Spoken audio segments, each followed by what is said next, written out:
Hey, it's the Circle of Hope pastors here. Notice all the greenery in Rachel's office. It's getting out of hand. We're here to answer a question, and this is a question that I was honestly asked a few days ago. It was right after the Parkland shooting, where the 17 people got killed in this high school. A few weeks ago, we talked about how do we talk to our kids about war when there was like impending nuclear war, and there still is. Something bad happened again with this shooting, and someone asked, how do we talk to our kids about gun violence? Let's encourage our friends here. Well, I was talking to Oliver about the drills that he has at school. I learned about it, like I had to like discover it because he didn't even know that it was like a drill for an active shooter situation. It was like a game that his teacher was playing where everyone piled in the corner behind the water fountain and had to be real quiet. And Mrs. D locks the door.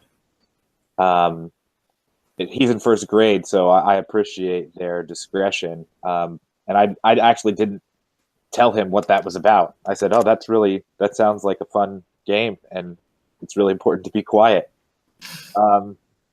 But I actually I'm tempted to still try to insulate him, like turn off the news, or like not expose him to all the trauma in the whole world, because I don't know if he can handle it. So that's kind of where I'm at with my kid's development when it comes to like the news about Parkland. We finally introduced the idea of a gun to our oldest kid, and we mainly did it for safety. Just in case you ever see this, here's what you should do. And we shared there was a cartoon video about how to run from what to do when you see a gun. And we described the gun in plain terms as a tool that's used to kill people. That's about as far as we've gotten in this dialogue.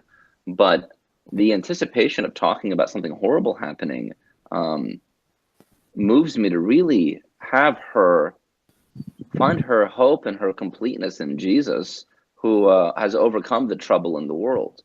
I don't want to begin her thinking that her hope is in the right legislation. I want her commitment to Jesus and Jesus's commitment to a protection of life to inform everything else about her life.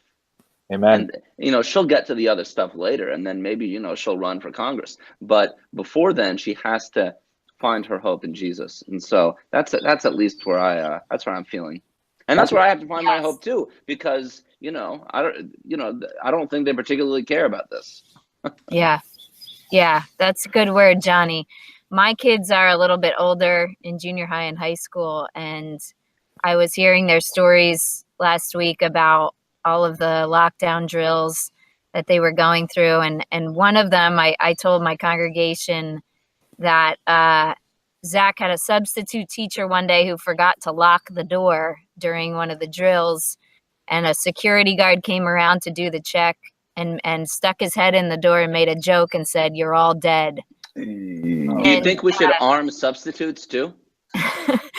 No, but I think part of what I'm grieving and lamenting here this Lent is the normalcy of this for our kids. Like they are getting desensitized to this crazy level of violence, and we need to keep speaking truth into their lives that life is precious and these machines are dangerous, and we care about them and we're here for them.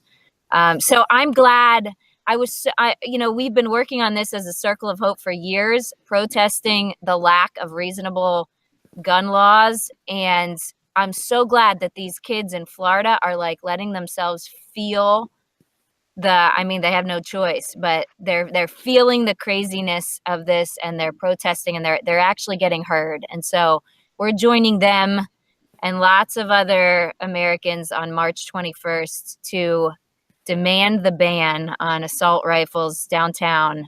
So you'll see more details about that if you haven't already. What's the compassion team that we have that's sponsoring that event or helping us sort through it? Circle of Peacemakers. Yeah. There we go. So if you're interested in that work, you can join that team too, by the way. Link. yeah, talking to my teenage daughters.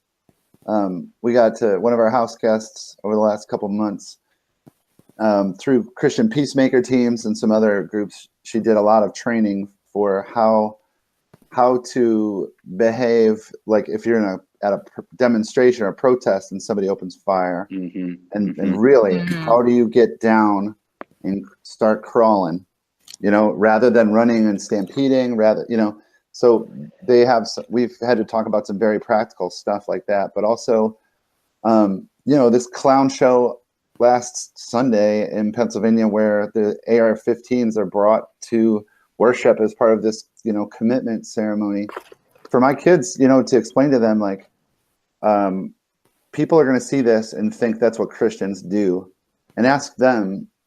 I teach them by asking them questions and asking them, do you think Christians are like that? Do you think God calls us to that? How do you think we should be?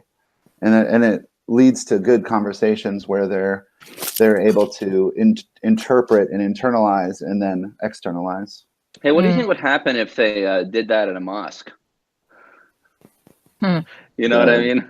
It's just interesting how the world works. It wouldn't be a funny news story that people are irritated by. Oh, yeah.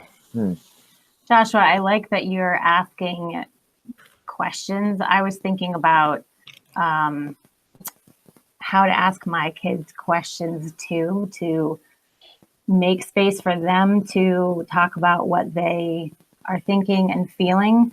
They're a lot younger than your kids, but I think it's important. I think that's part of what we're doing when we are talking to our kids about any of this stuff, is that we want to make space for them to process with us rather than just giving them everything we've got and that we carry. Ben was kind of saying this too, like, it's important to make space for our own grief and our own anger and all the things that we feel, and then do the same, but do that with other people and with God, and then make that space for our kids rather than just keeping on to them everything that we're carrying. Because kids need space depending on their development and where they're at to work with it too. Yeah. Man, these pastors are good parents. I hope that I was edified just listening to Julie there, and I hope that this encourages you too. There is a lot of trouble in the world. Jesus is overcoming it, and I hope that we can all guide our children to receive that truth. Thanks for listening, for connecting with us. If you liked this video, literally like it. That's the literal like. You can share it around, share it with other parents and other people who might be interested in this subject. And of course, if you have any other questions that you want us to answer, we'll be glad to do it. Until next time, see you.